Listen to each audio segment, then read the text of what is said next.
অল্পের জন্য রক্ষা পেল দুই শিশু সহ মা। প্রবল বৃষ্টিতে ভেঙে পড়ল আস্ত একটি মাটির বাড়ি। এই ঘটনায় কেউ আহত হয়নি বলেই জানা গিয়েছে। কয়েকদিন ধরেই রাজ্য জুড়ে চলছে প্রবল বৃষ্টিপাত, আর এই বৃষ্টিতে ভাঙছে একাধিক মাটির বাড়ি।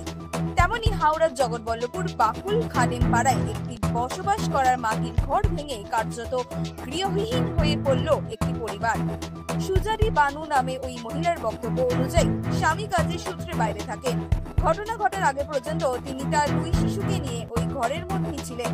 দেওয়ালের মাটি খসে পড়তেই দেখার সঙ্গে সঙ্গে শিশুদের নিয়ে বাইরে চলে আসেন, আর তখনই তাদের চোখের সামনে তাসের ঘরের মতো একেবারে পুরোপুরিয়ে ভেঙে পড়ল তাদের ঘরটি। বর্তমানে তিনি আর তার দুই শিশু শাশুড়ি মায়ের সাথেই আছেন।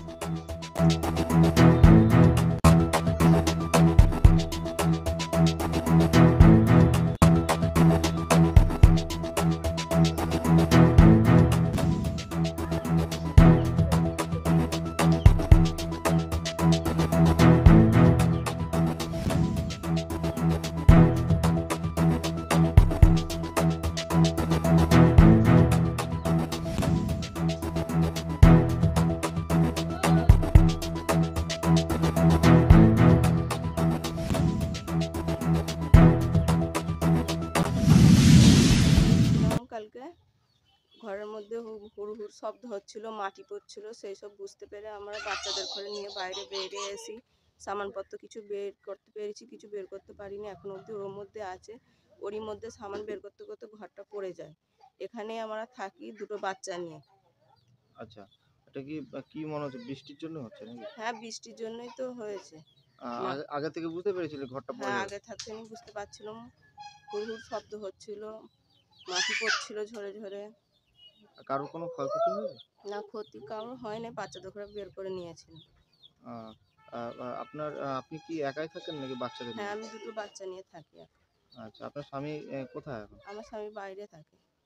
উনি এখন নেই? না। আচ্ছা, বলছি ঘরের জন্য ঘর কি আপনার এরকম শুরু থেকে মাটির ঘর? হ্যাঁ, শুরু থেকেই মাটির ঘর। আচ্ছা, আচ্ছা, আবেদন করেছিলেন ঘরের জন্য? হ্যাঁ, আবেদন করেছি। এখনো আসেনি? এখনো আসেনি, নাম এসেছে, এখনো টাকা ঢোকেনি। আচ্ছা, আচ্ছা, আচ্ছা, ঠিক আছে। আপনার নামটা? সুজাদি বানু। এটা কোন জায়গা? এটা পাতিহাল বাকুল খাদেম পাড়া। দেখলাম যে কাল এই ঘটনা ঘটেছে, সাথে সাথে প্রচুর বৃষ্টি হয়েছিল কাল। আমি যাওয়ার পর সাথে সাথে আমি ভিজেই গেছি।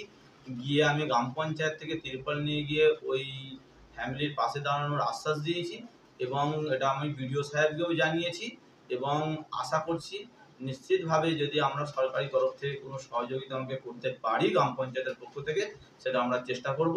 উনি দুটো বাচ্চা নিয়ে প্রচণ্ড কষ্টেই আছেন, এবং আমাদের গ্রাম পঞ্চায়েত থেকে যতটুকু যা করার ওনার পাশে থাকবো এই আশা আমি রাখি। আসাদুল্লাহ কাজী জগৎবল্লভপুর উপপ্রধান।